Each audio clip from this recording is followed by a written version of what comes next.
मैं हल्फ उठाकर ये ऐलान करता हूँ कि जब तक ये सांसें चल रही हैं, हम ये जिद्दोजहद जारी रखेंगे।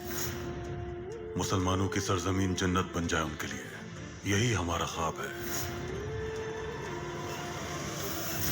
हम उस मंसूबे की बुनियाद रखने जा रहे हैं जिसकी बदौलत मदीना से रसूलुल्लाह सल्लल्लाहु अलैहि वसल्लम की खुशबू लेकर दमिश्क और बगदाद को मुअत्तर करते हुए वो खुशबूयात हर इस्तांबुल पहुंचेगी।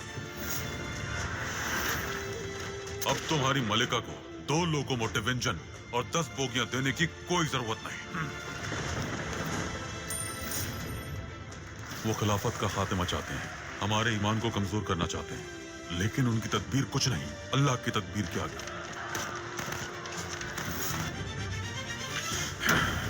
ये जंग हक और बातिल के दरमियान है और बातिल कभी कामयाब नहीं हो पाएगा। जंग के लिए तैयार हो जाओ।